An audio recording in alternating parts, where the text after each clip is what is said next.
One of my favorite chapters in the Bible is John 14. Although Jesus knows the disciples are about to have a world-shattering experience, he comforts them with these words. The first thing Jesus says to them is to not let their hearts be troubled, but rather believe.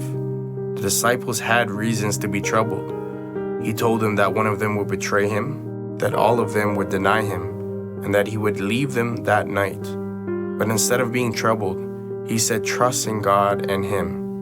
Then he tells them of a future reunion in the Father's house. Jesus didn't wonder about life beyond this earth. Instead, he spoke with complete confidence about heaven. He tells them, "In my Father's house are many mansions," or dwelling places. This place will hold millions upon millions, maybe billions of people from every tribe, nation, and tongue, all in the Father's house in heaven. Afterwards, he says, "I go to prepare a place for you."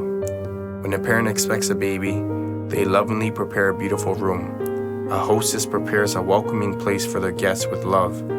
Love prepares a welcome, and Jesus prepares a place for his people because he loves them and is confident of their arrival.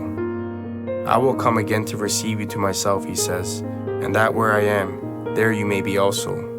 Jesus promises to return again for them, not only in the sense of his resurrection and the coming of the Holy Spirit, but a gathering together at the harpazo. The entire focus of heaven is being united with Jesus. What is interesting is that this is a word picture presenting the ancient Galilean wedding tradition.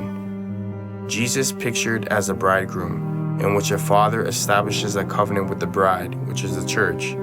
The bridegroom meets the bride, then goes back to the Father's house to prepare a place for the bride. The promise is that the bridegroom will return for the bride to retrieve her, foreshadowing the marriage supper of the Lamb.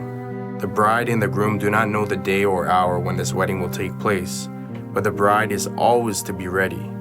And when the bridegroom returns, he takes his bride to be with her for 7 days, foreshadowing the 7-year tribulation found in Daniel 9:27.